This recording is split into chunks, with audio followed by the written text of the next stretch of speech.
First, there was the 10% flat tariff on all trading partners put into effect over the weekend, and then the tailored rates for all the nations, 86 individual countries, went into effect at 12:01. So it's on friends and foes alike, upended years of global trade relationships, and prompted rare voices of dissent from some Republicans concerned about risks of inflation, recession, executive overreach, blah, blah, blah. So we'll see. I don't know. I'm not sure how to feel about it. I'm hopeful that he's right. We need to get it worked out.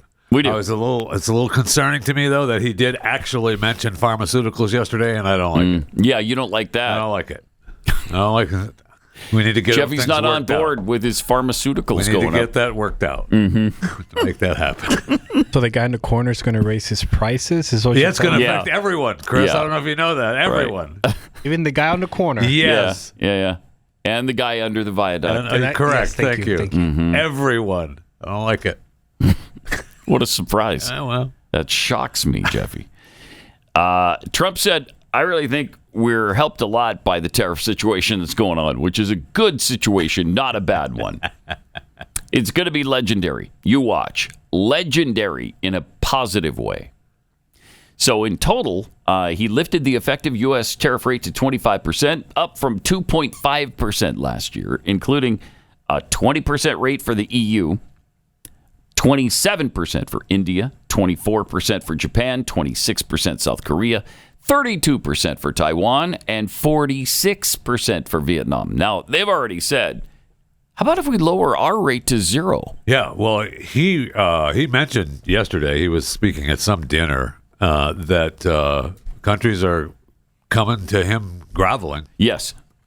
Yeah, this is bigger than any deal. You guys, some of you work for companies. Your companies are peanuts. I don't care how big they are. This is the largest transaction in the history of our country. And don't let some of these politicians go around saying, because I'm telling you, these countries are calling us up, kissing my ass. They are dying to make a deal. Please, sir, make a deal.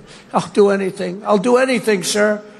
And then I'll see some rebel Republican, some guy that wants to grandstand, say, I think that Congress should take over negotiations. Let me tell you, you don't negotiate like I negotiate. Congress takes over negotiating. Sell America fast because you're going to go busted. You don't. I just saw it today. A couple of your congressmen said, I think we should get involved in the negotiation of the tariffs. Oh, that's what I need. I need some guy telling me how to negotiate.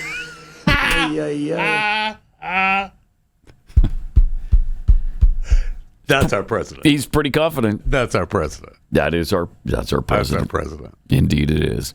That's awesome. Yesterday they said 70 nations were trying to come to the table and renegotiate. I don't know. It's probably even higher. It's probably all 86 now. He said virtually all of them want to. And yeah, of course they do. Of course they do. Except for China. Except for China. China's effective rate actually skyrocketed. This is their effective rate, 104%. Good luck at Walmart in the very near future. I know. Shoo. Well, I know. Well, I put this in the Fat Five today, but they're worried about Temu as well. If you're worried about your Temu addiction, you may soon be over it because they had that loophole. The Shein and Temu had that loophole where they could. They had the exemption, the de minimis exemption, that allowed goods worth less than $800 to enter the U.S. tariff-free, as long as it was shipped directly to the consumer. No, that's over. Gone. So that directly affects the perk with shipments from China and Hong Kong, and that I think starts May 2nd. So you still have a little bit of time, and those packages will be subject to a duty rate of either 30% of their value or $25 an item, which then increases to $50 an item after June 1st. So get your Temu purchase right now. I love Chinese people too, but come on. Right.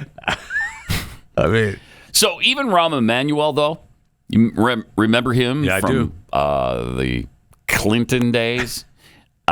He says you can't get tariffs high enough on China because they steal and they spy.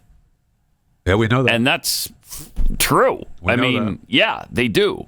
But they also love basketball. So don't ask the NBA or any NBA star to ever say a negative word about them. Not going to happen. That's never going to happen. That gets shut down. They want that Chinese market so badly, and they've been going after it for years. And that's why they bend over backwards for China all the time.